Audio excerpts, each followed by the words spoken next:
agradecer a Acción Jurídica por la convocatoria y por la confianza también para dar un tema que tiene mucha actualidad eh, y que tiene ciertas características que lo hacen complejo.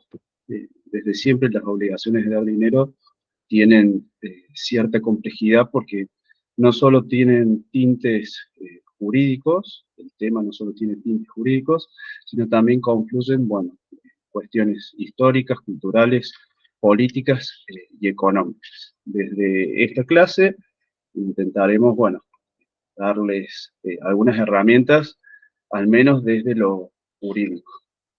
Para ello vamos a presentar una clase. Bien, entonces vamos a partir del análisis del dinero.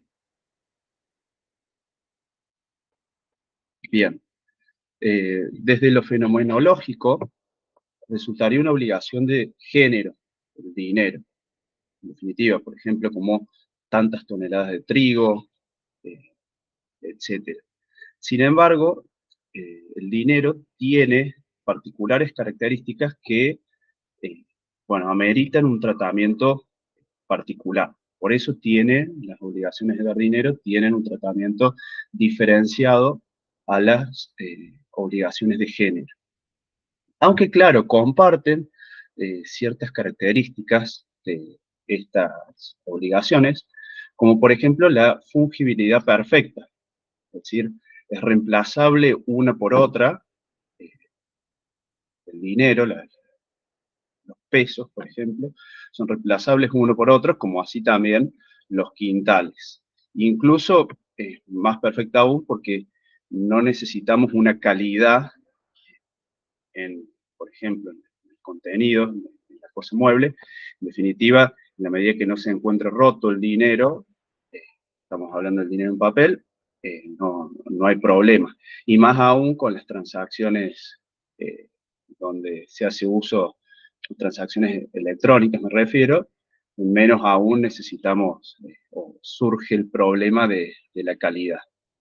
También como tal, por ser perfectamente fungibles, bueno, existe la imposibilidad de invocar casos fortuitos.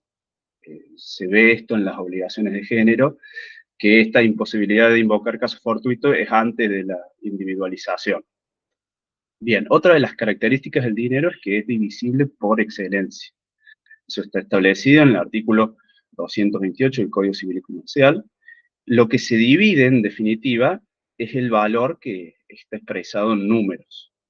Entonces, incluso cuando nosotros eh, tengamos dinero en papel que no puede ser dividido porque no dé, en definitiva, el cálculo, por ejemplo, representado por esos billetes, por ejemplo, lo importante en cuanto a la divisibilidad es el valor representado por esos billetes.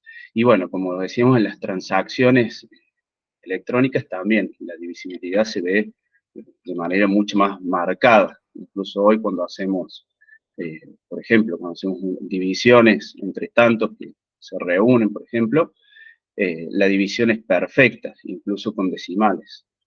Bueno, otra de las características del dinero es que es consumible, se extingue por el primer uso para su titular. Uno usa el dinero y en ese primer uso se extingue. Después, el hecho de que se destine ese dinero a otra persona, bueno, esa otra persona hará uso que a su vez se volverá a extinguir en ese primer uso. Por eso se dice que el dinero es consumible. Y por supuesto es una cosa mueble, porque es un objeto material que tiene un valor económico. Bien, decíamos que el dinero tiene una particular naturaleza y que eso impone la necesidad de un régimen específico. Una de las clasificaciones que se suele dar del dinero también es si tiene curso legal o forzoso. Curso legal es cuando se constituye en un medio irrecusable de pago. En definitiva, el acreedor, en este caso, no puede rechazar un pago en la moneda de curso legal. Bien. A su vez, generalmente el curso legal es el dinero emitido por el propio país. ejemplo. Pero a su vez también puede ser forzoso, que se identifica con la no convertibilidad. La clasificación de la convertibilidad y la no convertibilidad hace a esta facultad que tiene quien tenga el dinero de justamente convertirlo en una reserva o convertirlo en dólares u oro que obre como reserva del Estado. Se ha dicho en nuestro país que en la historia hay un océano de inconvertibilidad con algunos islotes de convertibilidad. Porque, por ejemplo, el caso desde el año 91 al 2002, hubo convertibilidad en nuestro país. Es decir, que uno podía ir al banco y cambiar, convertir los pesos en este equivalente a la reserva, digamos, que podía ser en oro o en dólares. En su momento el famoso 1 a 1, ejemplo, donde un peso valía $1. Bueno, cuando no es convertible, se dice que la moneda, por ejemplo el peso, tiene curso legal y forzoso. Es decir, en los casos en que no exista convertibilidad, que es la mayoría de la historia está representada por esta no convertibilidad. Bien, y por último, el dólar tiene curso forzoso, pero no tiene curso legal. Hoy es un tema que se habla mucho, muy en boga, es si, bueno, se va a dolarizar la economía. Esto implicaría convertir el dólar como de curso legal, como medio irrefutable de pago. En la actualidad no lo es. Cuando la moneda tiene curso forzoso, hay una confianza especial en el emisor. En este caso, por ejemplo, el emisor Estados Unidos en este caso, tiene gran confianza en nuestra economía y nosotros, es muy común que se apueste al dólar, la gente ahorra muchas veces en dólares, pero como consecuencia de esta confianza en el emisor del dinero. Bien, bueno, el dinero hoy en día tiene gran importancia en casi todas las relaciones jurídicas que nosotros, jurídicas patrimoniales, que entablemos. Es un instrumento de intermediación en los contratos de cambio, precio de la compraventa es fijado en dinero, el precio de la locación es fijado en dinero, el precio por un depósito, un préstamo, un descuento, bueno, tiene gran importancia en nuestras relaciones jurídicas patrimoniales. También, incluso, se tarifan las obligaciones alimentarias en dinero, por ejemplo, la prestación alimentaria entre parientes. Se estiman en dinero los derechos reales de garantía. Incluso las bases regulatorias de los honorarios tienen fuente en el dinero que representan los conflictos suscitados en un proceso judicial. Bueno, realmente hoy el dinero ocupa un papel central en las relaciones jurídicas. Además, el dinero en sí mismo constituye una medida de valor de todos los bienes, una suerte de unidad de medida de todos los bienes. Y esto permite que, de alguna manera, constituya un instrumento de cambio y medio de pago de las relaciones públicas. Bien. Entonces, habiendo pasado por esta primera etapa donde vimos como fenómeno el dinero, vamos a adentrarnos en las obligaciones de dar dinero. Para esto hay que tener en cuenta que el DNU del año pasado ha modificado parte de la regulación que tenía el Código Civil y Comercial de la Nación. En particular, ha modificado el artículo 765. Fíjense, hoy el artículo 765 dice: la obligación es de dar dinero si el deudor debe cierta cantidad de moneda determinada o determinable al momento de constitución de la obligación, sea o no de curso legal en el país. El deudor solo se libera si entrega las cantidades comprometidas en la moneda pactada. Los jueces no pueden modificar la forma de pago o la moneda pactada por las partes. Básicamente, esta modificación del artículo 765 impone o implica asignarle carácter dinerario a la moneda extranjera. Anteriormente, si vemos un poquito más abajo en la diapositiva, el anterior 765 del Código Civil y Comercial de la Nación, entendía que si la obligación había sido estipulada en moneda que no sea de curso legal, en el caso de los dólares, la obligación debe considerarse como de dar cantidades de cosas, que en definitiva hay una, podemos decir, incorrección técnica, porque el propio código elimina la noción de obligación de dar cantidad de cosas, sino que más bien son obligaciones de género. En esta modificación del Poder Ejecutivo que realiza al anterior 765, bueno, quiere mantener el carácter dinerario únicamente del peso, moneda de curso legal, y no asignarle esa calidad a la moneda extranjera.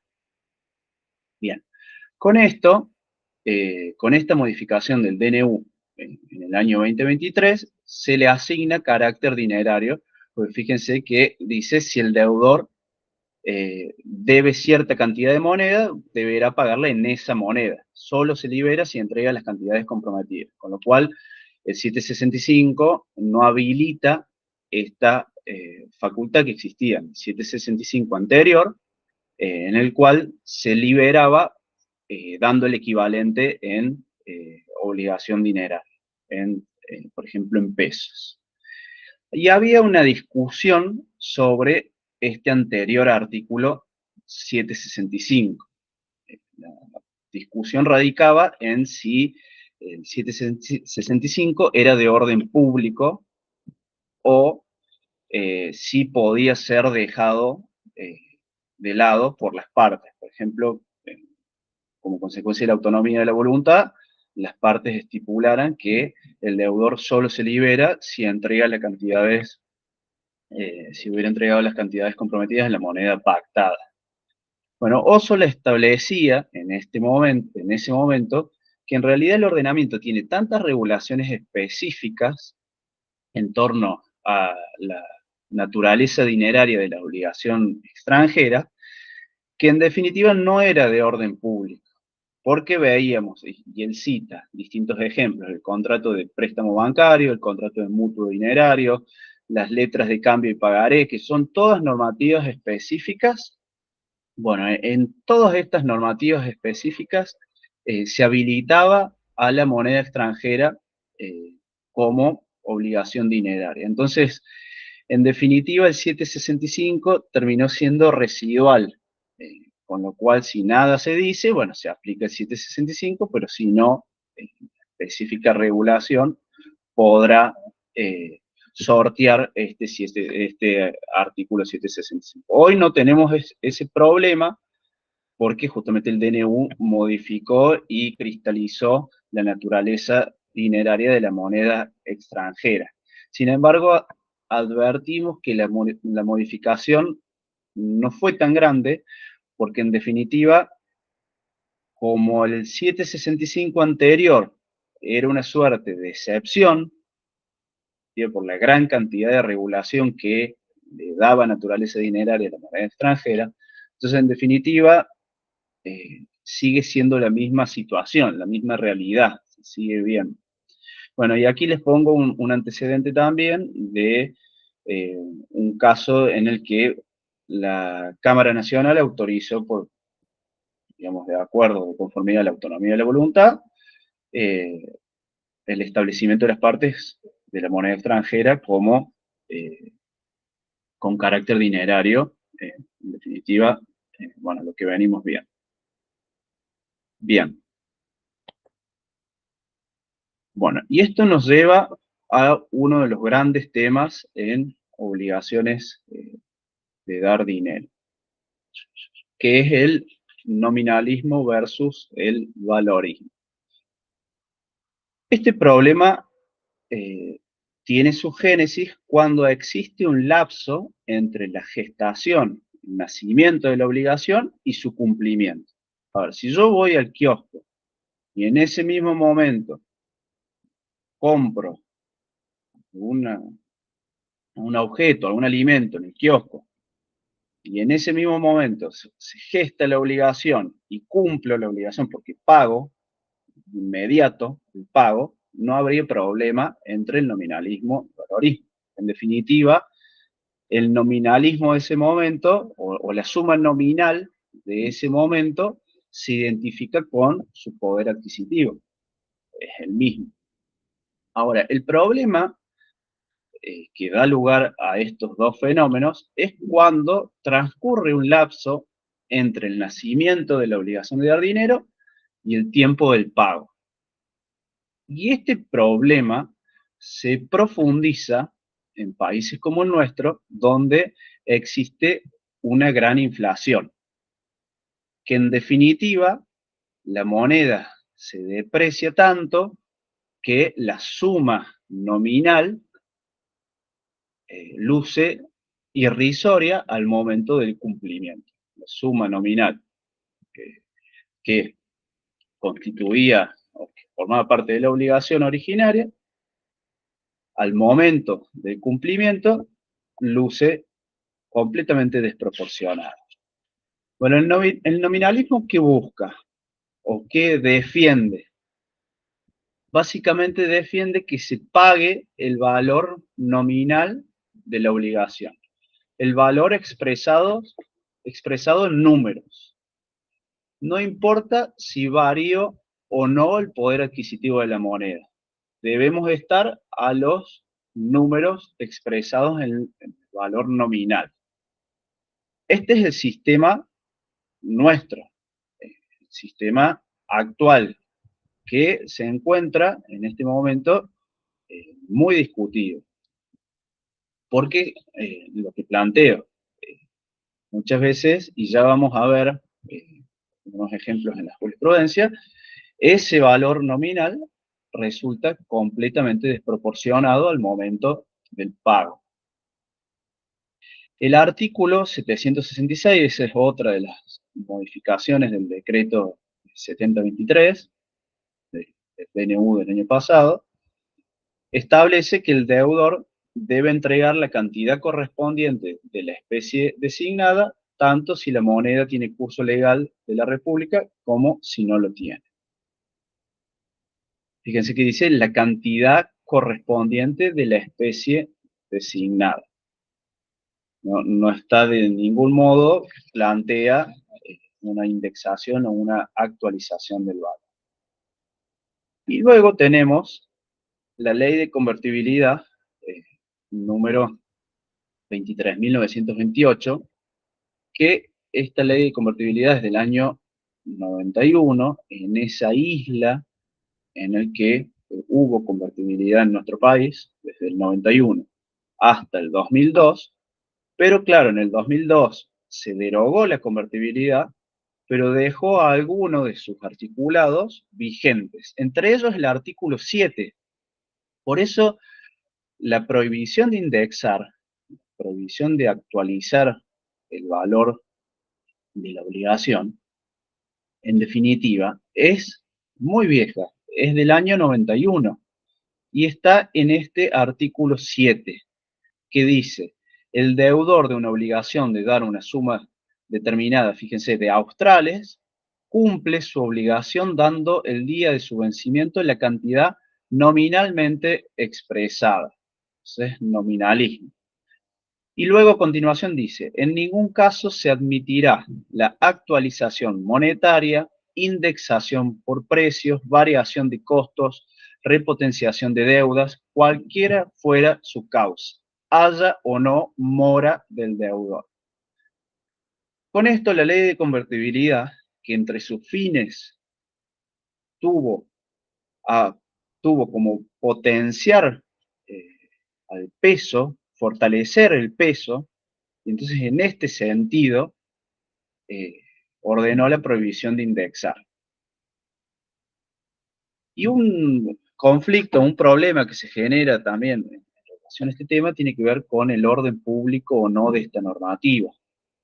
Parecería que esta norma es de orden público. Por ejemplo, si un tribunal tiene que valorar un contrato en el que se hayan fijado cláusulas indexatorias, cláusulas de actualización,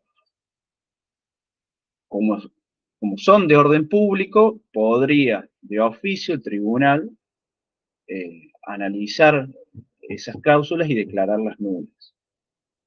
Por ejemplo, si nosotros entendemos que es de orden público. Si entendemos que no es de orden público, entonces la autonomía de la voluntad puede prevalecer sobre esta norma. Y esta cuestión que durante mucho tiempo se entendió que era lineal, que la prohibición de indexar era de orden público y que no podía ser dejado sin efecto por las partes, hoy, ante los graves resultados o los indeseados resultados que el nominalismo a ultranza genera, bueno, permite revisar si o repensar si es de orden público, por ejemplo, si las partes pueden sortear esa prohibición de indexar. Al menos, bueno, como interrogante. Bien, entonces, el nominalismo que sostiene que cada unidad monetaria es igual a sí mismo y que el dinero emitido por el Estado tiene el valor que éste le fija, con total prescindencia de su aptitud adquisitiva. Entonces, el deudor, una suma de dinero, cumplirá entregando al acreedor una cantidad igual a la prometida, cualquiera sean las fluctuaciones que haya sufrido el poder adquisitivo de la moneda.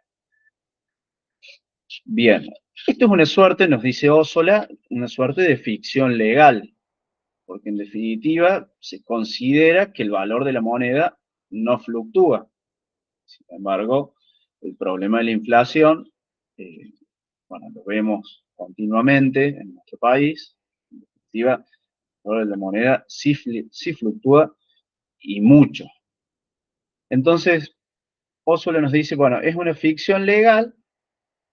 Las partes de este modo conocen absolutamente a cuánto asciende la obligación de dar dinero. Que en definitiva esa es la defensa del nominalismo. El nominalismo busca seguridad jurídica, busca conocer el alcance de la obligación. En definitiva, si es susceptible de ser actualizada, no sabe cuánto pagar, no sabe el deudor cuánto pagar. Genera una inseguridad jurídica. Lo que sucede también es que encontramos un detrimento en la propiedad del acreedor.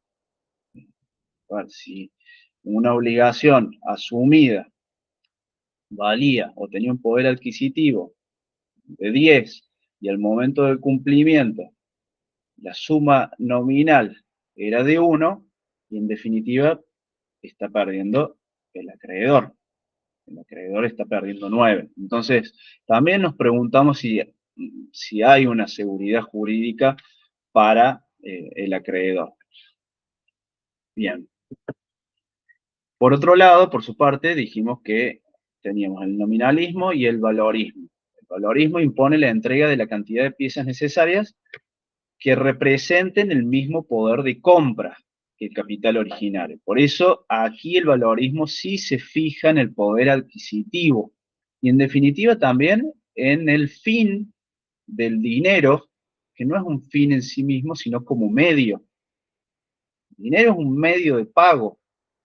Entonces, de alguna manera, someternos al nominalismo desvanece los fines del dinero. Bien, fíjense que la cantidad de moneda necesaria que represente el mismo poder adquisitivo, ese es el alcance de la obligación. Por eso la obligación se actualiza, porque si el dinero se deprecia, entonces habrá que actualizarlo para que tenga el mismo poder adquisitivo. Bien, ¿y qué salidas tenemos entonces para sortear este nominalismo? definitiva, podría pensarse en, bueno, desde el punto de vista de los legisladores, que se derogue, que se habilite, se derogue esta prohibición. Hoy encontramos incluso muchos apartamientos del nominalismo, aun cuando el artículo 7 de la ley de convertibilidad siga vigente, encontramos desde la ley o desde la jurisprudencia distintos apartamientos del nominalismo. Un claro ejemplo es el de los créditos UVA, por ejemplo. Créditos UVA, créditos hipotecarios UVA, se permite actualizar el valor de la obligación. Por ejemplo, habrá que ver qué índice se utiliza, pero cuando la propia ley lo establece, entonces en definitiva no se aplicará el nominalismo. Y eso también nos hace ver que, en definitiva, no es de orden público. El, el nominalismo o el artículo 7 no es de orden público, porque en definitiva, eh, si existen otras leyes que lo contradicen o se apartan y que no han sido declaradas inconstitucionales, entonces podría entenderse que el nominalismo no es de orden público, el artículo 7 de la ley de convertibilidad. Y después decíamos, otra forma de apartamiento es mediante la declaración de inconstitucionalidad o inaplicabilidad del artículo 7 de la ley de convertibilidad. Entonces, allí se actualiza la obligación, el capital se actualiza y sí tendrá una condena de intereses moratorios, pero con una tasa pura. ¿Por qué refiero a los intereses moratorios? Claro, porque este nominalismo que se erige como una suerte de ficción legal, aplicado con una tasa pura de intereses moratorios, bueno, claramente deprecia el valor originario de manera ostensible, desproporcionada. Entonces, existen mecanismos indirectos de actualización. Es decir, este nominalismo que no es bueno para nuestro sistema, busca, dentro del marco del sistema y sin declarar inconstitucional, mecanismos indirectos de actualización. Entonces, por ejemplo, se incorpora una parte de la tasa de los intereses condenadas como para hacer frente al componente escorial, a este componente de la inflación. De alguna manera se actualiza de manera indirecta. Bueno, cuando se declara la inconstitucionalidad del artículo 7 de la ley de convertibilidad, es decir, de la prohibición de indexar, en definitiva, se habilita la actualización del valor, la indexación de la obligación, y además se incorporan intereses moratorios, pero que son de tasa pura, no tienen un componente escorial, porque ya ha sido actualizado el capital, y en definitiva son los intereses moratorios. Bien. Bueno, entonces vemos que el legislador o el sistema plantea dos formas de apartamiento del nominalismo, uno cuando lo hace el propio legislador, o incluso los tribunales pueden declarar la inconstitucionalidad. Una solución de extrema gravedad, podemos decir, digamos, declarar la inconstitucionalidad de una norma en un caso concreto, en una medida de gravedad. De alguna manera pone en crisis a nuestro sistema. Entonces, digo, no, es una de las soluciones, pero quizás también podría derogarse este sistema nominalista.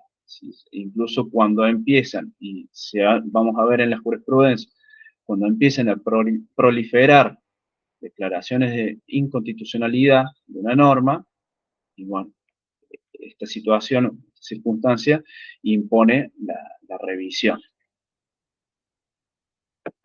Bien.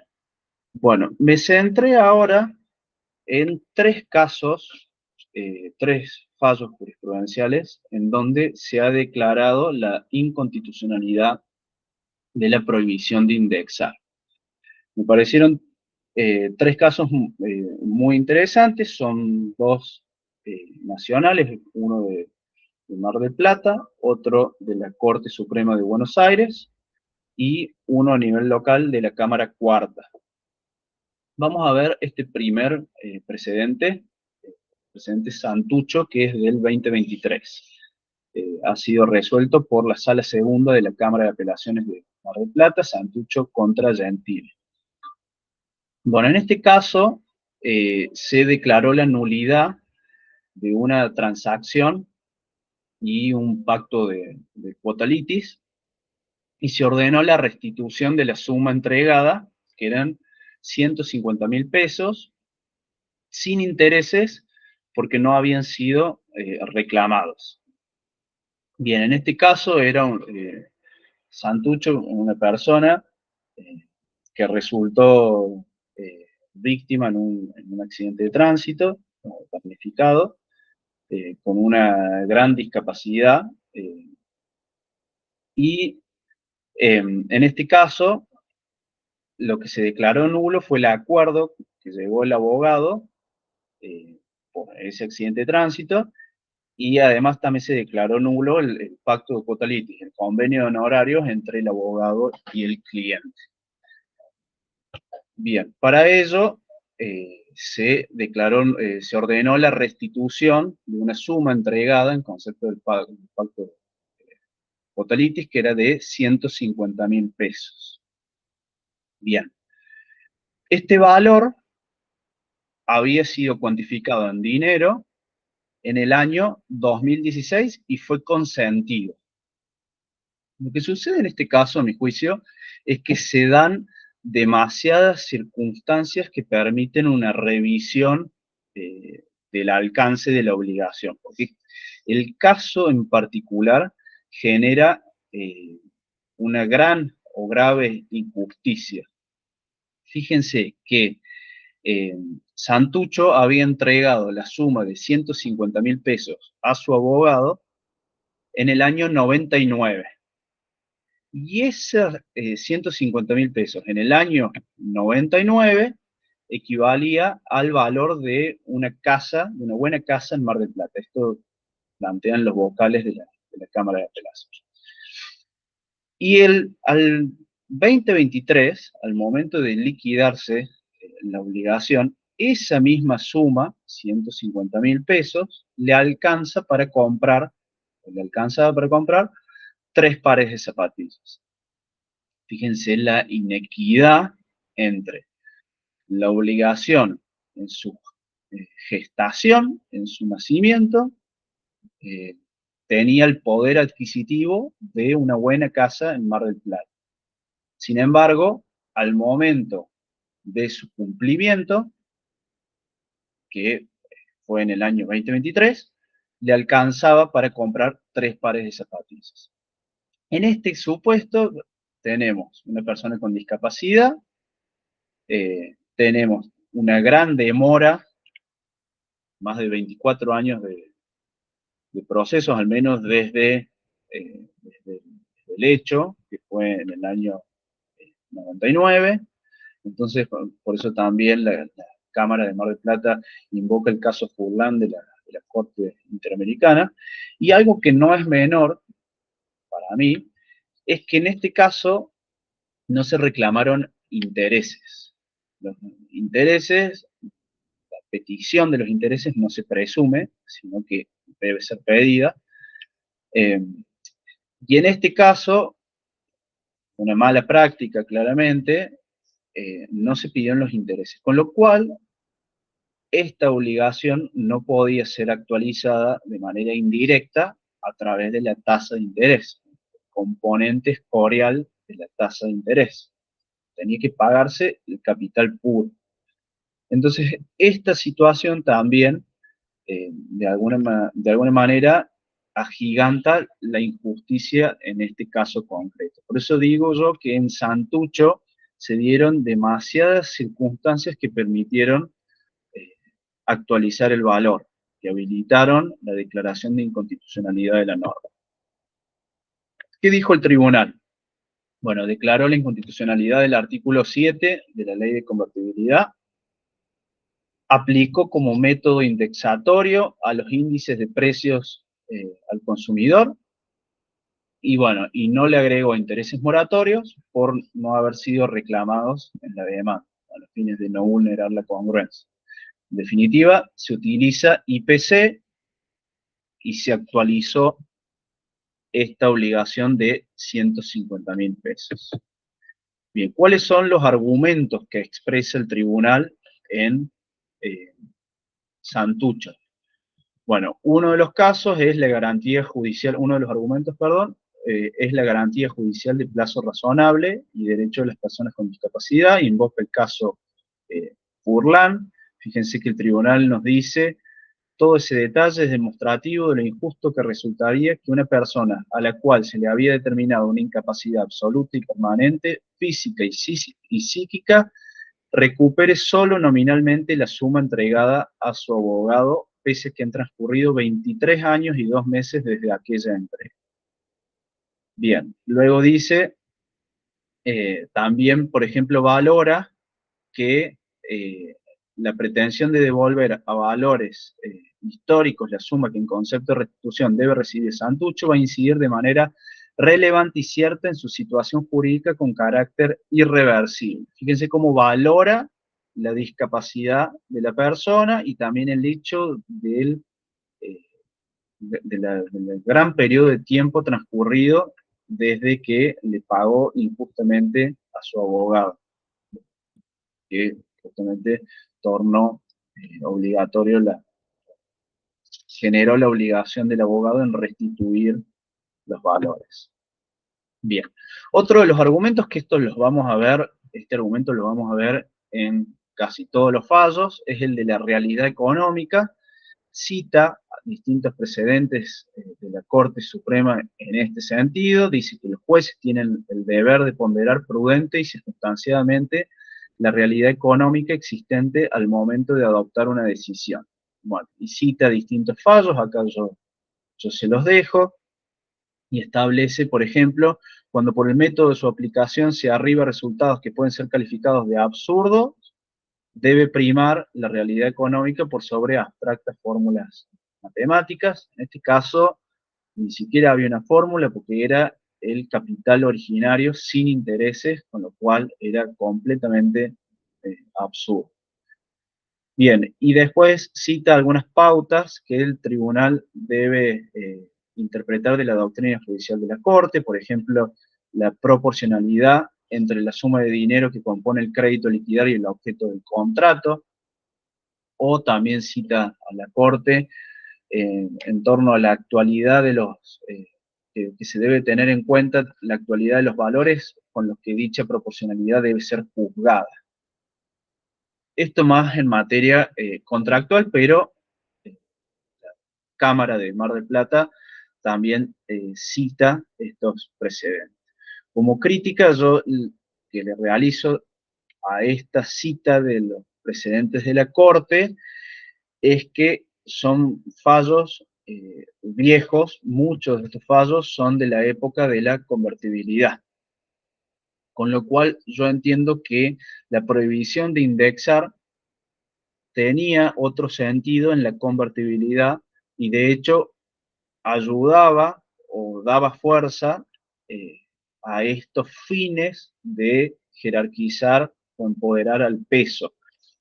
Entonces, digo, citar precedentes de la Corte de la época de la convertibilidad de alguna manera no se condice con la realidad actual, realidad jurídica actual. Bien, bueno, luego el tribunal realiza una ferviente crítica al nominalismo, habla de que respetar a rajatabla el nominalismo es crear sentencias declarativas de derechos evaluados o carentes de valor económico, y fíjense que plantea esto de la ilusión monetaria, perdón, porque dice, deber más pesos o más unidades monetarias de las que se debía en el pasado no necesita significar que se deba mucho más en términos reales. Esto es cuando se condenan, por ejemplo, intereses, pero los intereses no terminan de paliar la depreciación monetaria. Entonces, aun cuando, supongamos, tenemos un capital originario de 10 y se pagan, si además se ordena pagar 3 por intereses, o sea, 13 en total, esos 13 al momento del cumplimiento no son más que esos 10 originarios. ¿Por qué? Porque esos 10 originarios tenían mucho más poder adquisitivo que estos 13 actuales. Entonces, es la Cámara de Mar del Plata, de alguna manera describe como una ilusión monetaria esta comparación entre sumas de dinero. En este caso, Santucho ni siquiera fue así porque en Santucho ni siquiera se condenó intereses moratorios porque no fueron pedidos. Entonces era incluso la misma suma histórica nominal, con lo cual generaba, bueno, una grave injusticia. Bien. Luego también establece y cita, ahí muy interesante la cita que hace de la doctrina judicial de la Corte Suprema, y establece que en casos excepcionales deben apartarse de las resoluciones firmes en lo que hace a las sumas nominales que ellas establecen. Y ahí cita distintos precedentes de la Corte de la que de algún modo deriva que se aparta del nominalismo.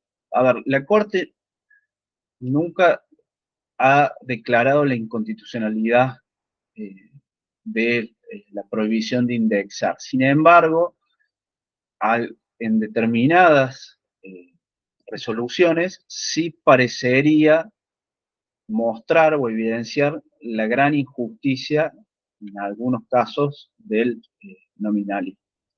Entonces, por ejemplo, se habilita la revisión del valor cuando la solución sea absurda, de conformidad con la realidad económica, fallo pronar, o se desentiende de las consecuencias económicas que genera, fallo Arasa, S.A., ahí los tienen todos citados, cuando se afecta la integridad del crédito del acreedor, fallo Kogan, cuando cristaliza una grave e importante reducción del crédito ejecutado, fallo Mieres, cuando altera la necesaria relación de proporcionalidad que debe mediar entre el crédito de la parte y la contraprestación implicada en el negocio, fallo Melgarejo, cuando, por ejemplo, la solución se desentiende de las consecuencias inequitativas que ocasiona, también lo dice en el fallo Melgarejo, cuando reduce injustamente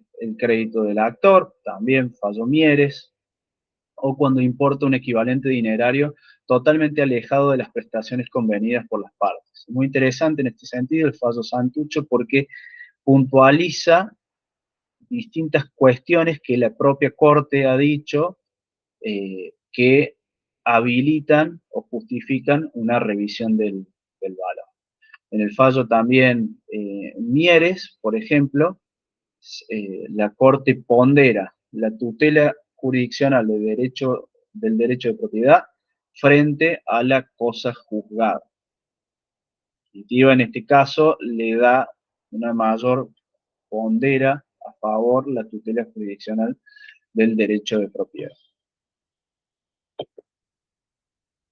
Bien, y luego la Cámara de Mar del Plata analiza la potestad de los tribunales de declarar inconstitucionales las normas de oficio.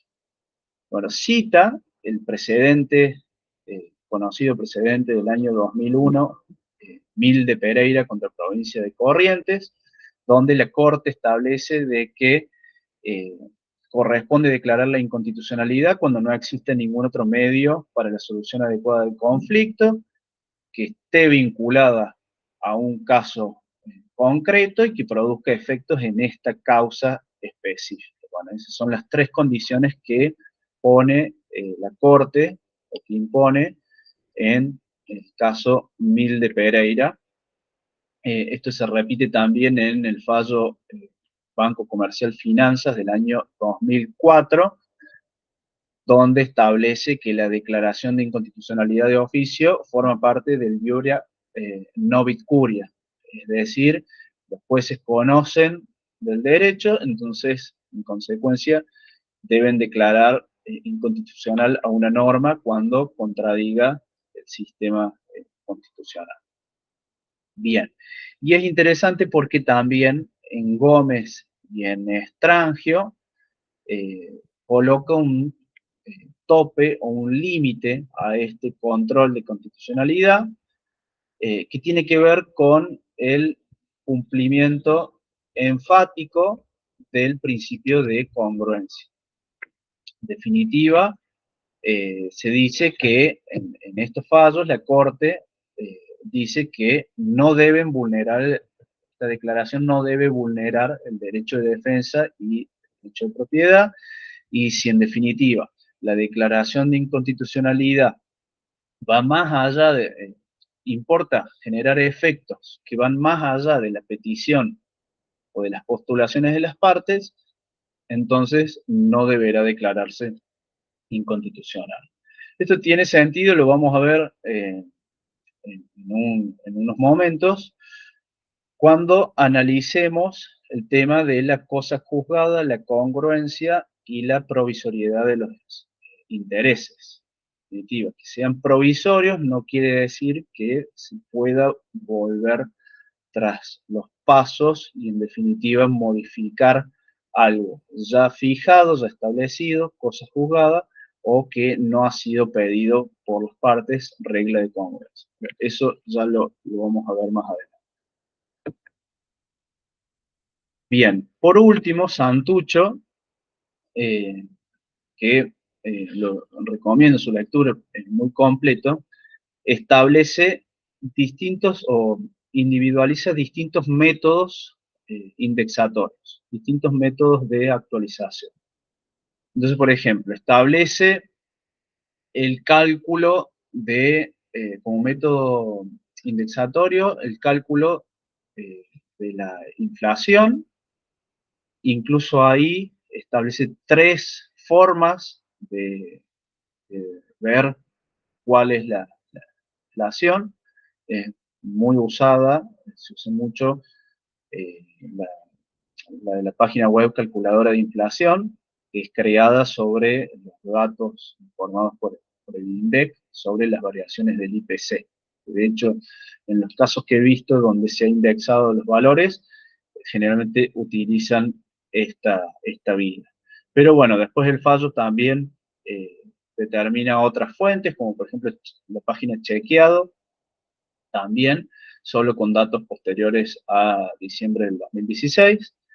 Y entonces, haciendo ese cálculo, fíjense las equivalencias a las que llegué. Si vamos al caso de calculadora de inflación, estos 150.000 pesos que alcanzaban para una buena casa en Mar del Plata en diciembre de 1999, en febrero del 2023 llegaban a 33 millones. O sea, si se actualizaba la obligación, eran 33 millones por el incremento de la inflación en más de 23 años.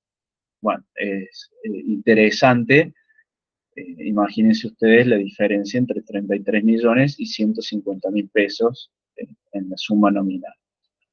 Bien, otro método indexatorio es usar el salario mínimo vital y móvil, que la Cámara también realiza los cálculos y también individualiza cuánto habría arrojado si se usa ese método indexatorio. Luego tenemos el valor del dólar, por ejemplo, es otro método indexatorio. El valor del IUS arancelario, la unidad de medida utilizada para los aranceles de los abogados. Y finalmente se decide el tribunal por el método del IPC, los índices de precio al consumidor, finalmente termina reconociendo el contenido de la obligación en la suma de $33.000 al 2023. Bien, ese es el primer precedente que quería analizar, fue del año 2023. Ahora vamos a analizar el precedente Barrios de la Suprema Corte de la provincia de Buenos Aires. Este caso es de abril, dentro de todo nuevo, 17 de abril del 2024, Barrios contra Lascano, un accidente de tránsito sucedido en el año 2013. En este caso se fijó la condena de la suma nominal más intereses en la tasa pasiva más alta fijada por el Banco de la Provincia de Buenos Aires y el 6% anual. Tasa pasiva más el 6 es la condena y con ello, digamos, sube a la Suprema Corte. En este caso se pidió, sí, la actualización del valor. Bien, ¿qué resolvió la Suprema Corte de Buenos Aires, que es un tribunal muy prestigioso a nivel nacional, más allá del rol institucional que ocupa, pero además muy destacado como grandes precedentes a nivel nacional. Bueno, la Suprema Corte declaró la inconstitucionalidad del artículo 7 de la Ley de Convertibilidad y aplicó como método indexatorio al IPC, el índice de precio al consumidor. Bien, aquí se condena una tasa de interés puro del 6% anual. En este caso, a diferencia de Santucho, sí se habían pedido, entonces se condenó, digamos, el daño moratorio puro, sin el componente escorial, por supuesto, porque la obligación fue actualizada. Bien, entre los argumentos del tribunal tenemos nuevamente la realidad económica. Bueno, justamente se analizó la inflación como fenómeno en nuestro país, como un factor corrosivo para el equilibrio negocial, y en definitiva, el enfoque parte de reconocer la problemática. Bien, luego también realiza el fundamento histórico de la norma, que para mí también es interesante. Los fallos en los que he traído hoy y que he analizado siempre declaran la inconstitucionalidad de la prohibición de indexar. Sin embargo, como dije, los fines de esa norma, del artículo 7, respondían a fines de la convertibilidad, que esa convertibilidad terminó en el 2002, cuando se derogó gran parte de esta ley 23.928. O sea, la ley 25.561 derogó el núcleo del sistema de la convertibilidad. Entonces eso nos lleva a entender si este artículo 7 continúa vigente. La realidad es que fue declarado vigente mucho tiempo, pero digo, ha sido declarado vigente constantemente este artículo, pero digo, si los fines de la norma respondían a otra realidad, ¿se podría declarar la inaplicabilidad de este artículo 7? Vimos que las posibilidades que tenía la jurisprudencia era o declarar inconstitucional la norma o inaplicable. Son dos formas que tienen el tribunal para sortear el régimen del nominalismo. Entonces, si nosotros analizamos los fines de la norma, ¿por qué no podría ser declarado inaplicable si esa norma fue creada, digamos, con una realidad económica diferente que era la convertibilidad? Bien, bueno, simplemente es para pensar. Los tribunales han declarado inconstitucional la norma por lo general y no inaplicable.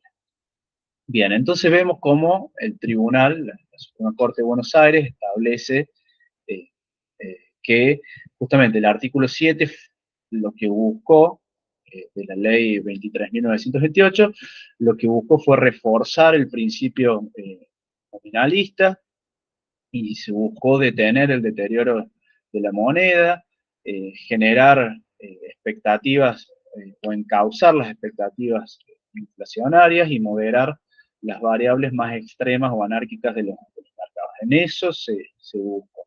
Luego, desatada la crisis del 2001-2002, fines del 2001, comienzo del 2002, la ley 25.561 derogó el núcleo de la convertibilidad.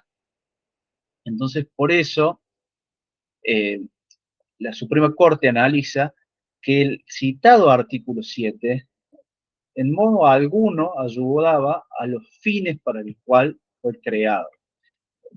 La Suprema Corte dice, coadyuvaba, el citado artículo 7 coadyuvaba de manera sumamente escasa o nula a la consecución de los fines procurados al tiempo de su sanción. Entonces, bueno, a partir de esto empieza a argumentar el tribunal por qué va a declarar inconstitucional a la prohibición de indexo. Y así cita jurisprudencia de la Corte, que a diferencia de Santucho es jurisprudencia actual. Y esto tiene gran importancia porque esta jurisprudencia de la Corte responde a una circunstancia actual, a una realidad actual analogable a la que vivimos en este momento. Fíjense que el fallo Dicúnsolo y el fallo GSM, uno es del 2019 y otro es del 2024, sumamente actual. En el caso Dicúnsolo, debía determinar una fijación de saldo de precio y sin embargo la Corte asignó el trato de las obligaciones de valor. Ya en unos momentos veremos la clasificación entre obligaciones de dar dinero y obligaciones de valor, pero justamente vamos a ver, cuando se trata de un precio, eh, no existe más obligación de dinero que la fijación de un precio en dinero. Digamos, no es un índice lo que se fija, sino una obligación de dar dinero. Sin embargo, la Corte le asignó el trato de la obligación de valor a los fines de generar equivalencia, de darle, eh, justamente por eso obligación de valor, darle una equivalencia al valor o al poder adquisitivo de esa obligación de dar dinero.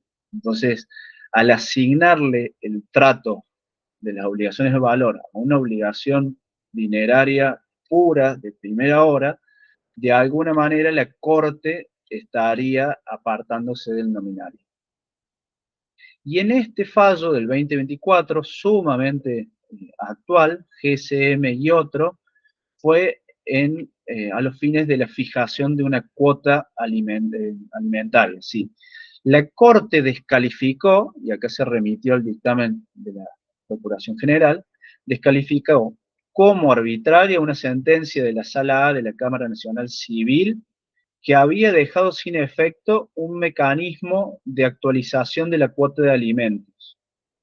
Entonces, fíjense cómo de alguna manera, al entender arbitraria a una sentencia que dejó sin efecto un mecanismo de actualización, de alguna manera se está apartando del nominalismo. Dice que la Corte en este caso dice que se omitió sopesar el impacto de la inflación sobre el valor económico de la prestación debida, abstrayéndose así de la realidad. Vemos cómo distintos indicios de la Corte muestran que existe, digamos, una necesidad de los tribunales de tener un apego a la realidad económica y que justamente no se genere esta depreciación que torna absurda a la prestación.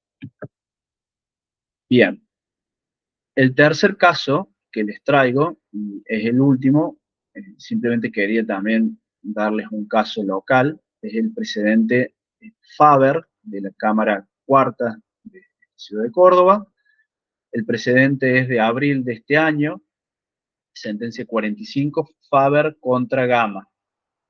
En este caso, me pareció interesante porque ya vamos a ver en materia de intereses que cuando se entienden como insuficientes los intereses, algunos tribunales han declarado la inconstitucionalidad de la indexación. En definitiva, de alguna manera, revisando los intereses. En este caso era una revisión del capital. Por eso me pareció interesante. Similar a lo que se hace en Santucho. En cambio, en Barrios, en la Suprema Corte, sí es una revisión de intereses.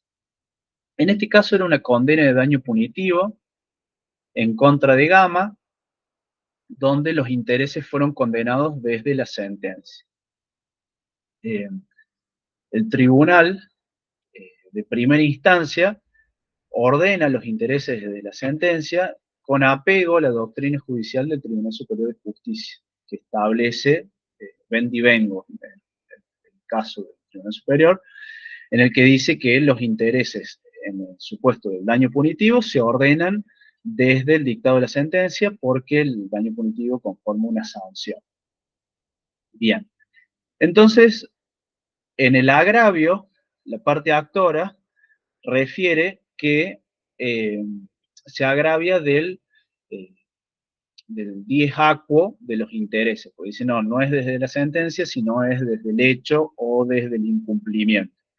Y además invoca la depreciación, pero fíjense cómo la parte actora no pide la declaración de inconstitucionalidad y no pide la actualización de la deuda, simplemente se agravió por los intereses.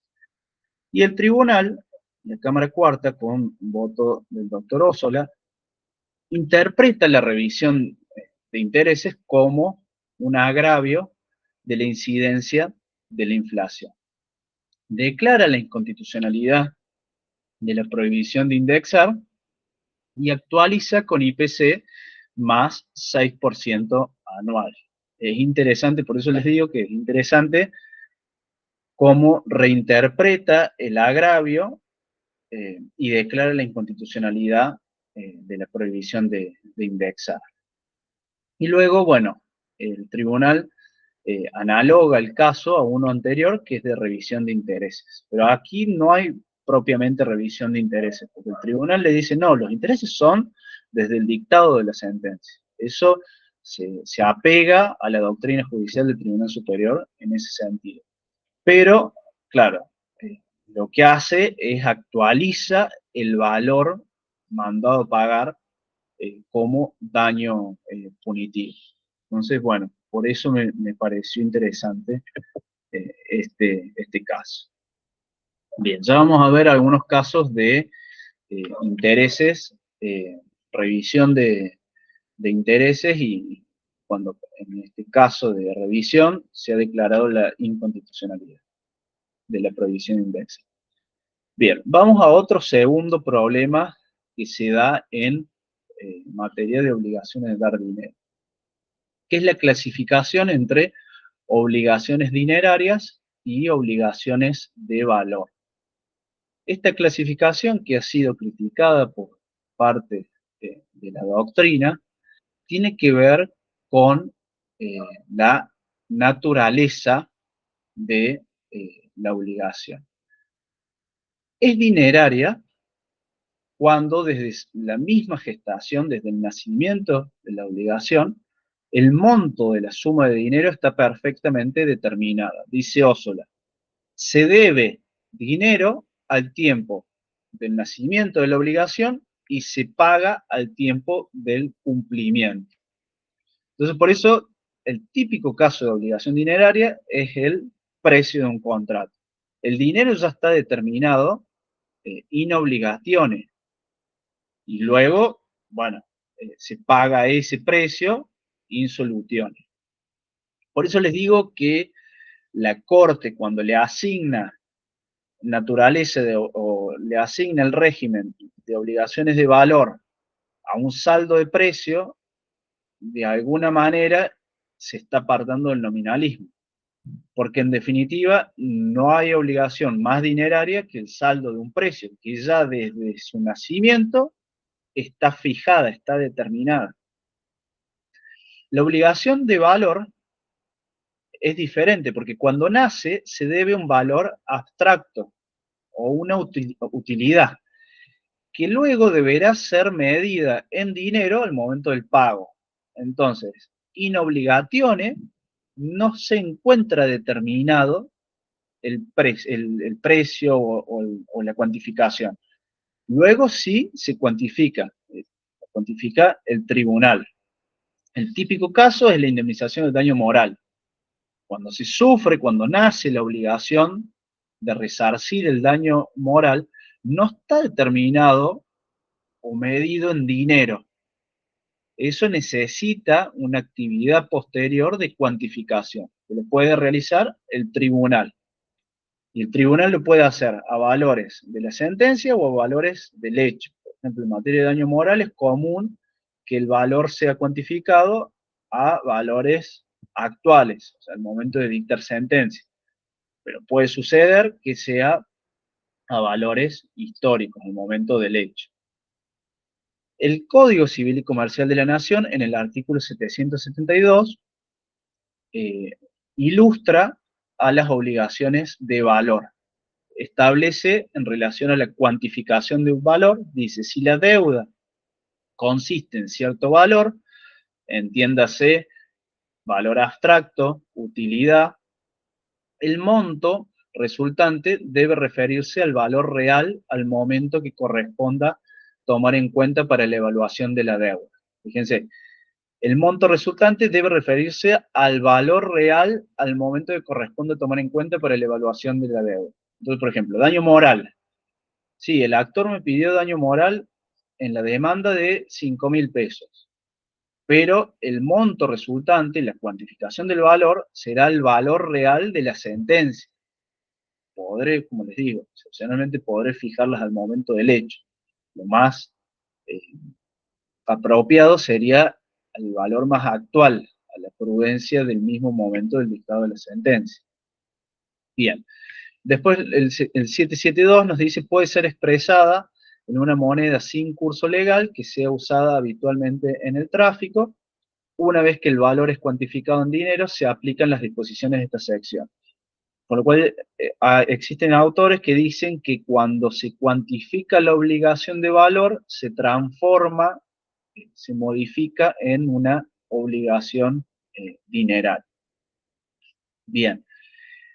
Aquí nos formulamos dos preguntas, si la obligación en moneda extranjera es de valor, hoy digamos con el reconocimiento de la obligación en moneda extranjera como dineraria, en cuanto devenga intereses y puede ser fijada como precio, en definitiva no es una obligación de valor. Y fíjense que el 772, que no fue modificado por el DNU, dice que la obligación de valor puede ser cuantificada en una moneda sin curso legal. Con lo cual, existían autores que decían, uno de ellos Ossola, que decía que no tenía, digamos que era inaplicable esta parte del artículo, sobre todo por el régimen que tenía nuestro código de moneda extranjera. Sin embargo, las modificaciones del DNU del año pasado nos permiten dudar si podría cuantificarse la obligación de valor en moneda extranjera. Lo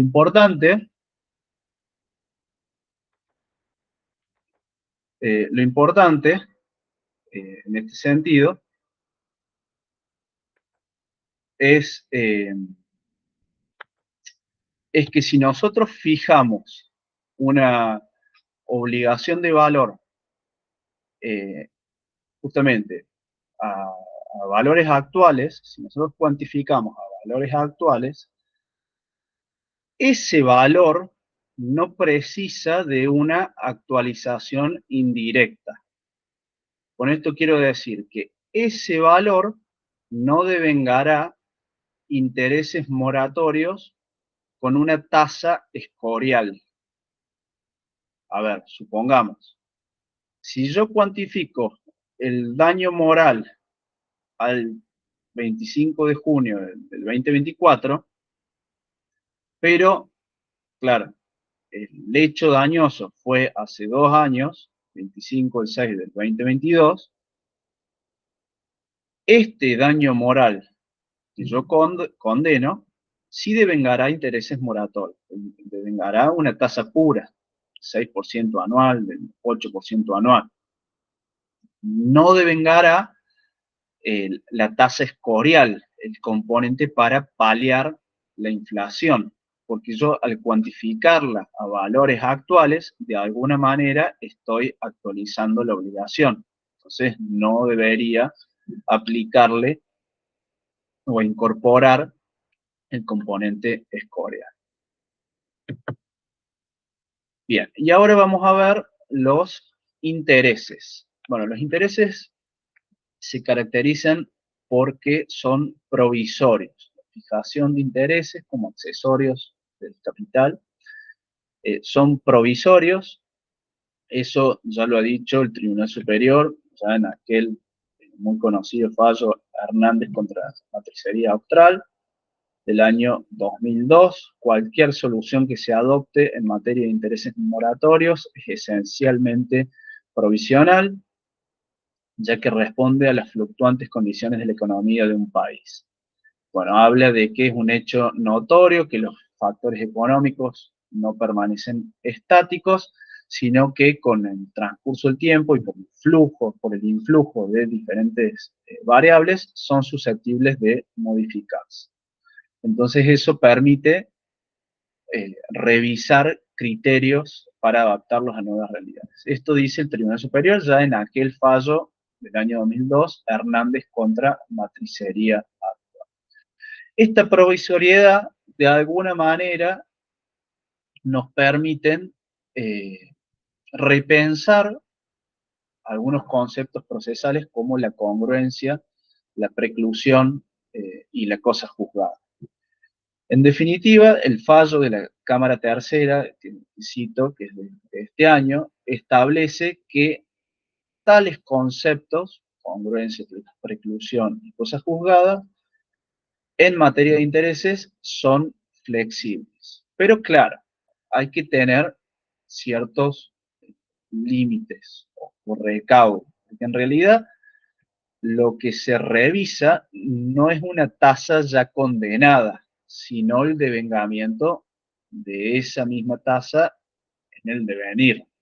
Yo no puedo volver atrás de lo ya resuelto, modificar la cosa juzgada. Por decir, si se condenó tasa pasiva más el 2 en una sentencia de hace 2 años, no puedo hoy dejar sin efecto ese curso de los intereses por tasa pasiva más el 2 y calcular desde esa fecha tasa pasiva más el 4. En definitiva, ahí sí habré vulnerado la cosa juzgada. Bueno, un poco de esto marca la Corte Suprema en el fallo del año 2023, un fallo bastante actual, donde establece, por ejemplo, que el límite de, de esta flexibilidad está dada en la prohibición de reformar en propio perjuicio, la llamada reformatio impeius. En este caso, la Cámara interviniente había revisado una doble tasa activa, la Cámara interviniente había impuesto, condenado una doble tasa activa que no había sido materia de agravio, con lo cual, en definitiva, habría vulnerado la prohibición de reformatio impeius que existen en materia procesal, digamos, de no reformar más allá de lo obtenido por la parte agraviada en grado de apelación. Entonces, sí, si bien es cierto que son conceptos flexibles, la congruencia la congruencia, la preclusión y la cosa juzgada, esto no quiere decir que sea o que permita vulnerar derechos ya adquiridos por las partes. Bueno, otra cuestión que hay que tener en cuenta es que los intereses deben pedirse, no se presume la petición de los intereses. Esto lo ha resuelto el Tribunal Superior en un fallo ya del año 2013, y en el caso que hemos analizado, bueno, también se ha visto en el caso Santucho que no se pidieron, con lo cual no se pudo presumir justamente la petición y no se condena. Bien, y los intereses cuando resulten desproporcionados o abusivos pueden ser morigerados. Eso lo establece el artículo 771, que dice que los jueces pueden reducir los intereses cuando la tasa fijada o el resultado que provoque el anatocismo exceda sin justificación y desproporcionadamente el costo medio del dinero para deudores. Bien, entonces siempre podrá revisarlos el tribunal, incluso aún cuando sean pactados por las partes, si son abusivos y desproporcionados, podrá revisar. Bien, vamos a propósito de este tema, vamos a ver el anatocismo, que está establecido en el artículo 770 del Código Civil y Comercial de la Nación. Como regla establece la prohibición del anatocismo. Fíjense que el artículo empieza diciendo, no se deben intereses de los intereses, excepto que, y a continuación establece, podemos decir, 3 excepciones más allá de la fórmula residual de la cuarto inciso. El inciso A establece una cláusula expresa, autorice la acumulación de los intereses al capital con una periodicidad no inferior a 6 meses.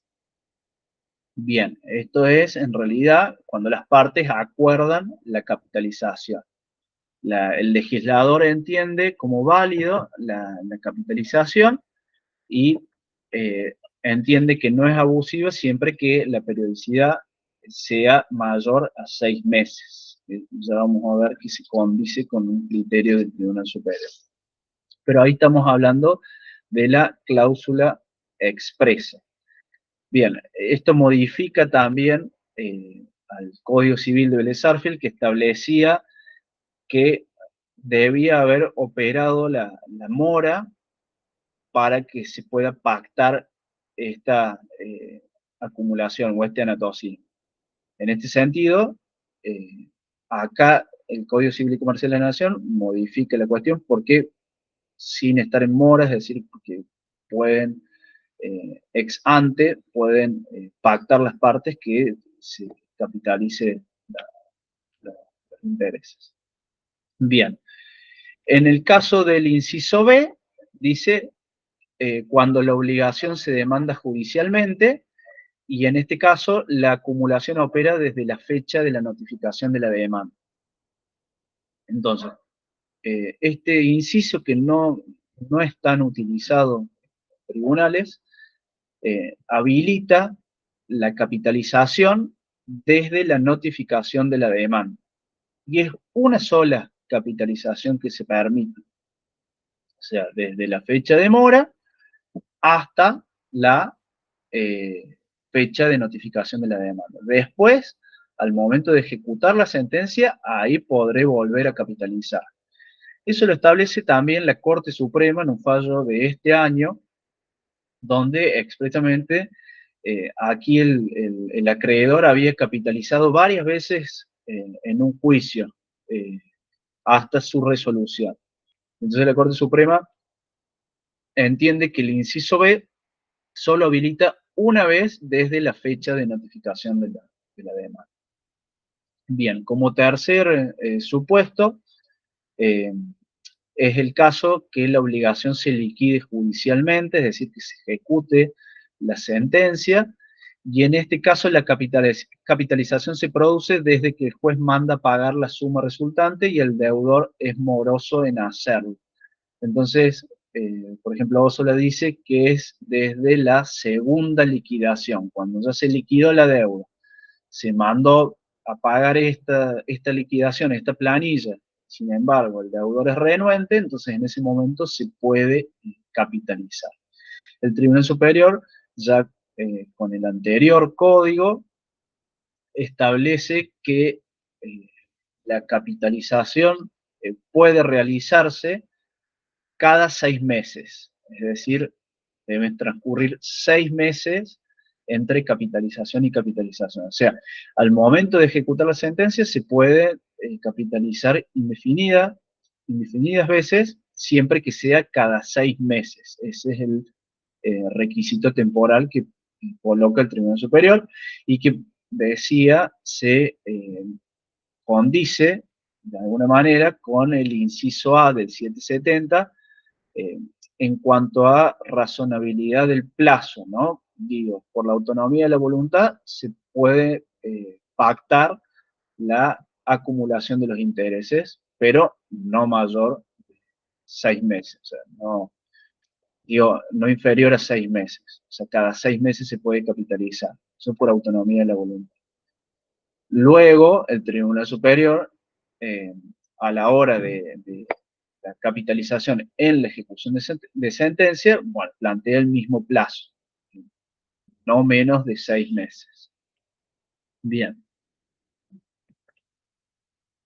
Bueno, ahora vamos con los tipos de intereses. Tenemos los intereses compensatorios, que es el precio que se paga por gozar de liquidez y es independiente de la mora. Los intereses compensatorios devengan, no obstante se encuentre o no en mora el deudor.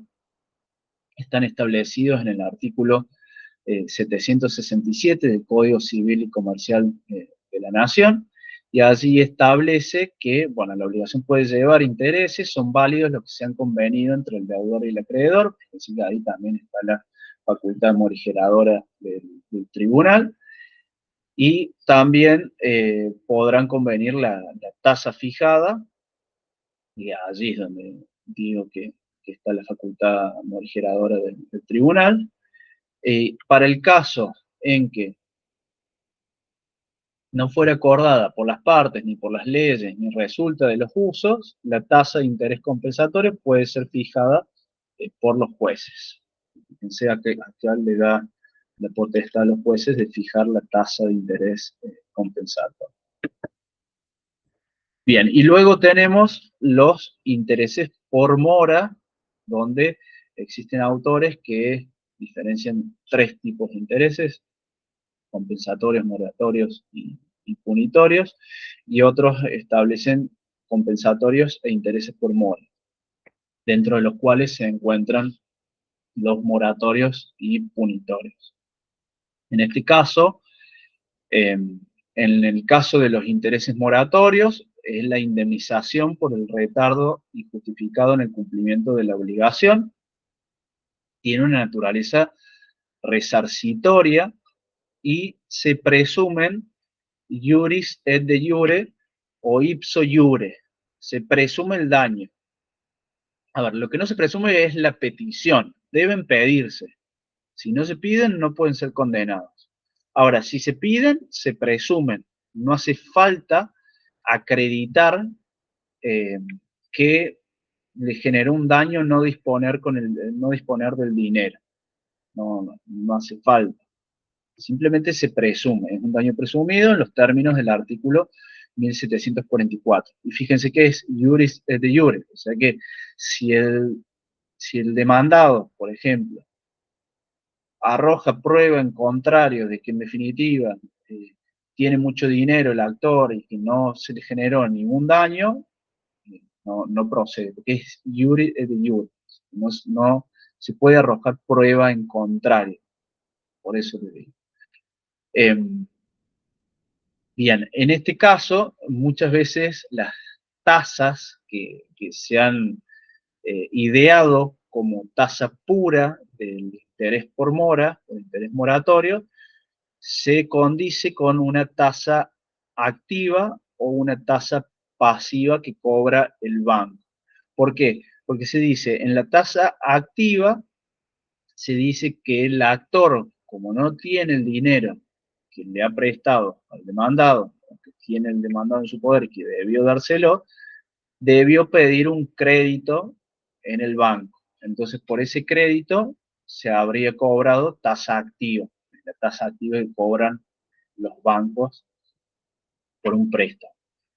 Y en la tasa pasiva no, se dice que el fundamento de la tasa pasiva sería que el acreedor, si tuviera el dinero que el deudor debe darle, depositaría en el banco esa suma de dinero, entonces corresponde la tasa pasiva, es decir, el, el precio que le pagaría el banco por depositar esa suma. Entonces, estos dos enfoques son vistos a la hora de cuantificar la tasa de interés moratorio.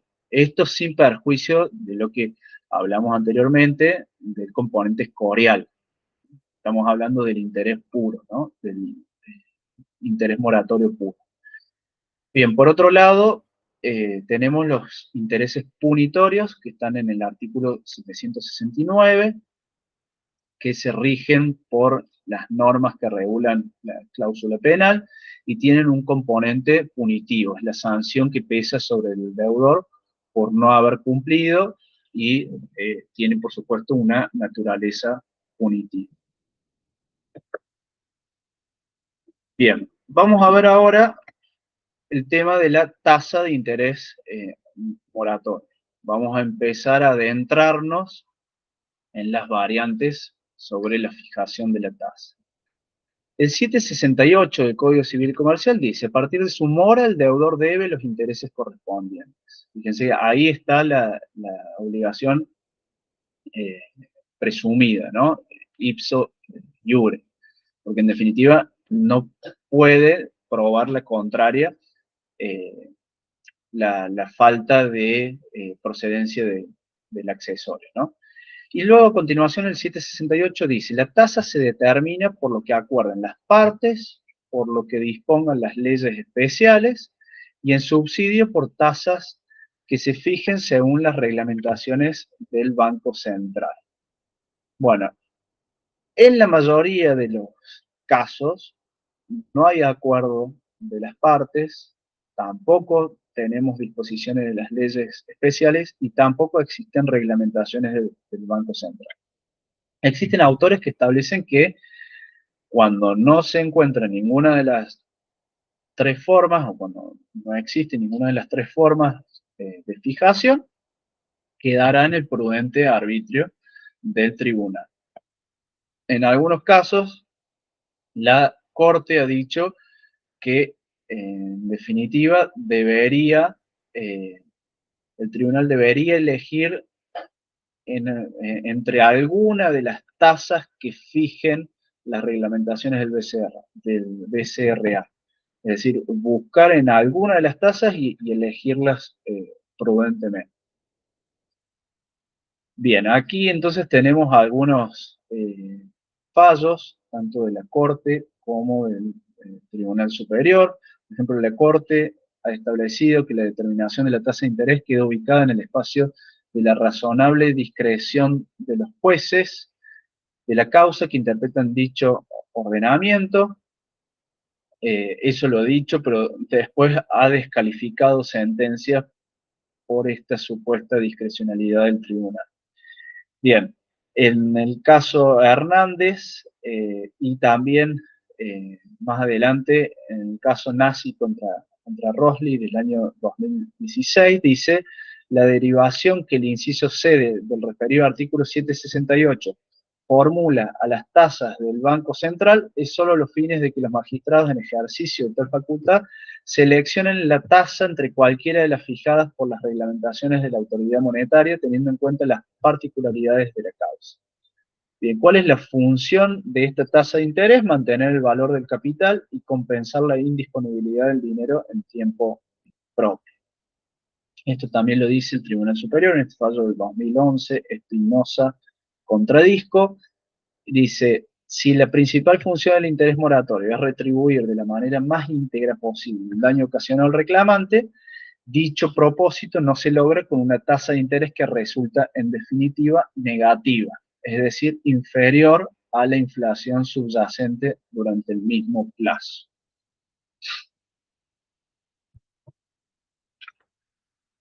Bien, ¿cómo se compone la tasa de interés moratorio? Por lo menos en la actualidad, generalmente está compuesta por dos tipos de tasa. Tenemos en primer lugar la tasa de interés variable, tasa pasiva del BCRA. En este caso, no es lineal la fórmula, no es progresiva, sino que va variando según los días determinados por el BCRA, justamente de cuánto paga el BCRA a los ahorristas que depositan sumas de dinero. Entonces, este es un mecanismo de cálculo en una fórmula que se va actualizando en tribunales, bueno, se calculan directamente, pero ese cálculo, por la planilla del Poder Judicial, pero ese cálculo responde a una fórmula de matemática financiera. Bien, y aquí un dato anecdótico que quería comentarles, que es muy común que la condena sea escalonada, porque de acuerdo a la inflación, los tribunales han modificado las tasas de interés fijas, que bueno, vamos a ver, pero ha dicho, por ejemplo, tasa más el 2 hasta el 31 de marzo del 2023, y elevándose del 1 de abril del 2023 al, por ejemplo, 5 de febrero del 2024 en un 3% más tasa pasiva y un 4% más tasa pasiva en adelante, hasta su efectivo pago. Entonces ha realizado condenas escalonadas. Bueno, resulta que se ha dado en la práctica que cuando se colocan en las planillas de liquidaciones la condena escalonada con la tasa pasiva más el interés fijo en ese periodo, luego de nuevo la tasa pasiva más el interés en el periodo subsiguiente y también, por ejemplo, en el tercer periodo, se ha encontrado que la tasa pasiva calculada en forma desdoblada genera un resultado diferente a la tasa pasiva calculada en todo el periodo. Es decir, si uno suma, por ejemplo, periodo A, periodo B y periodo C.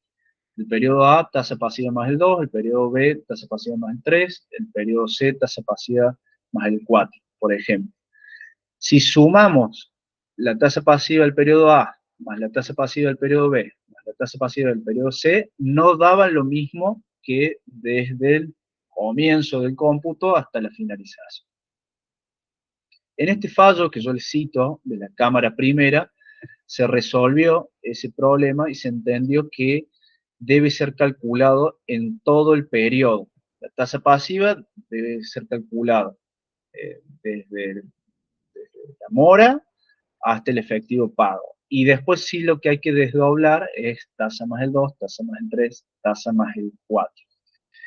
Según la Cámara Primera, lo establece en ese fallo, es que lo que refiere es que la fórmula de la tasa pasiva actualiza por sí mismo y que en definitiva por eso genera un mayor valor, porque serían como 3 actualizaciones que se generan si se van desdoblando.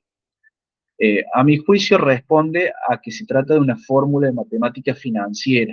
En definitiva, si existiera una capitalización en la fórmula de la tasa pasiva, estaríamos ante una capitalización prohibida, con lo cual la fórmula o el método para actualizar, para calcular el interés, sería de alguna manera, al menos, contra lege, digamos, iría en contra de las leyes porque vulnera la prohibición del anatocismo. Entonces, a mi juicio, el fenómeno, este supuesto de que haciéndolo desdoblado da un valor mayor, responde a que se trata de una fórmula de matemática financiera y que el BCRA va modificando día a día los valores de la tasa pasiva y según cuál sea el día puede generar mayor o menor montos, digamos, menor o mayor eh, resultados, digamos, en el cálculo de la tasa pasiva. Por eso yo comparto de que debe ser calculado en todo el periodo. De hecho, la fórmula de la tasa pasiva así está planteada, pero no comparto la fundamentación de que sea porque la propia fórmula capitalice, sino que responde a la propia naturaleza de la fórmula matemática financiera. Bien, bueno, eso sería en cuanto a la composición de la tasa de interés variable. Luego tenemos la tasa de interés fija, que puede ser un interés diario, un interés mensual o un interés anual. En este caso, en Córdoba es muy común que sea mensual. ¿Por qué? Porque se ha entendido que la tasa pasiva del BCRA siempre se ubica por debajo de la inflación. Entonces, yo necesito, más allá del interés puro, que puede ser un 6% anual o un 8% anual, necesito un plus para paliar la inflación. Por eso se ha mantenido durante mucho tiempo tasa pasiva más el 2% mensual, que sería definitivamente un 24 anual, y luego vamos a ver en la jurisprudencia, por la inflación galopante que ha existido, se ha ido elevando el valor en un 3%, en un 4% mensual. Pero en definitiva, esta composición de la tasa por un interés variable y una tasa de interés fija, está dada primero para cumplir el fin de resarcir el interés puro, el daño moratorio puro, y luego también para que combatir la depreciación de la moneda, que es el componente escorial. Bien, aquí vemos distintas aplicaciones de la, justamente de la, del componente de la tasa. Tenemos, por ejemplo, el caso de la tasa pasiva más el 2, que rigió durante mucho tiempo jurisprudencia local. El caso Hernández contra Matricería Austral, de 2002. Luego el Tribunal Superior, casualmente la misma sala laboral, estableció que estableció una tasa de la tasa pasiva más el 3% mensual, que es en el fallo Seren, este es del 1 de septiembre del 2023. Y luego vemos distintas realidades en los tribunales locales que se apartan de Seren o que amplían digamos, lo dado en el precedente Seren. Por ejemplo, entre los argumentos que invocan para variar la tasa, son muchos los precedentes, que ya vamos a ver algunas soluciones, pero tenemos que, bueno, se trata de una situación jurídica abusiva, realicen el cálculo de la inflación frente a la tasa total y ven claramente cómo la inflación de alguna manera come el crédito. Por ejemplo, también se ha argumentado que la civil es una relación jurídica diferente a la laboral, que Seren fue una relación laboral. Luego tenemos también algunos que argumentan que en Seren se refiere al real impacto sobre la deuda concreta, en esa deuda concreta. Bueno, también la provisoriedad de las decisiones en materia de intereses. Algunos tribunales también han pensado en el anatocismo como mecanismo de actualización. O sea, como diciéndole al acreedor, bueno, si la inflación de algún modo vulnera o deprecia tu crédito, eh, entonces justamente aplícale anatocismo. Sin embargo, esa no es la función del anatocismo.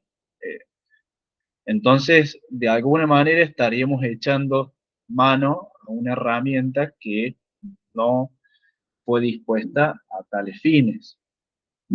Pero bueno, son algunos de los argumentos, incluso eh, desde el punto de vista de los contadores también han expresado esta razón.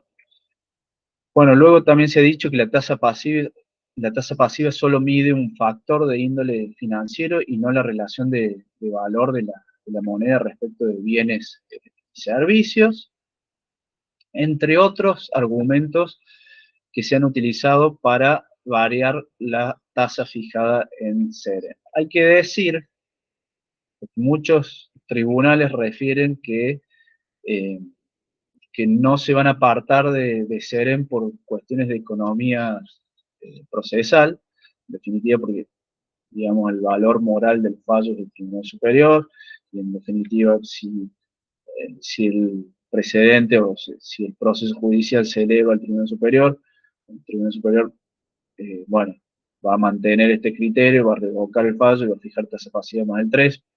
Eso es lo que algunos tribunales dicen. Sin embargo, yo no concuerdo porque el tema de la revisión de intereses o los intereses no son revisables por la vía de la casación sustancial.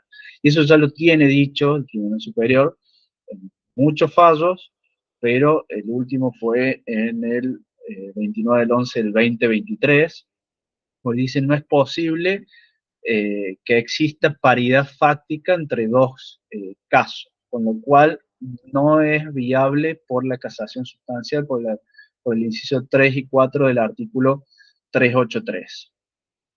Bien, entonces en definitiva, este argumento de la economía procesal no procedería porque eh, no puede ser revisable como solución contradictoria. Al tratarse de cada caso diferente no puede ser analogable. Entonces no es inadmisible la casación sustancial por ese caso. Sí, por supuesto, habrá que fundar por qué se aplica o se condena esa tasa pasiva, porque sí será revisable la casación por el inciso 1, por ejemplo, si tiene falta de fundamentación lógica, la condena, por ejemplo, si no se esgrime la razón suficiente, pero no por el inciso 3 y 4. Bien, ¿y qué soluciones alternativas tenemos? Bueno, lo de la condena escalonada, eh, ya lo hemos visto. Ha habido condenas de la tasa pasiva más el 4% mensual. Acá tenemos, por ejemplo, un fallo de la Cámara Tercera. También se repite este temperamento en el fallo de la Cámara Primera. Se ha incluso condenado tasa pasiva más el 5% mensual. Aquí tienen un fallo de la Cámara Octava, que fue uno de los primeros que empezó o que condenó una tasa al menos de esa magnitud. Este es un fallo de marzo del 2023. La Cámara Sexta, por ejemplo, ha establecido una doble tasa pasiva, pero claro, al ser una tasa variable y muchas veces no tener concreto control sobre su determinación, la Cámara Sexta estableció el límite de IPC más 8% anual. O sea que se condena doble tasa pasiva, pero debe realizarse el cálculo de si esa doble tasa pasiva supera la actualización por IPC más el 8% anual. Entonces, de alguna manera, no declara la inconstitucionalidad de la prohibición de indexar, pero sí lo pone, sí pone el límite en justamente la actualización del valor. Esto es un fallo del 2024, el fallo Guevara de la Cámara SEX. Y después sí encontramos algunos pronunciamientos en los que se ha declarado la inconstitucionalidad de la prohibición de indexar. Por ejemplo, el fallo de la Cámara Cuarta del 27 de marzo del 2024, donde se declaró la inconstitucionalidad, se aplicó IPC más 8% anual. También el caso que vimos anteriormente, en ese caso, claro que acá es de revisión de intereses, en el otro, recuerdan, era la condena de daño punitivo sin intereses, o sea, con intereses desde la sentencia, pero actualizando el valor.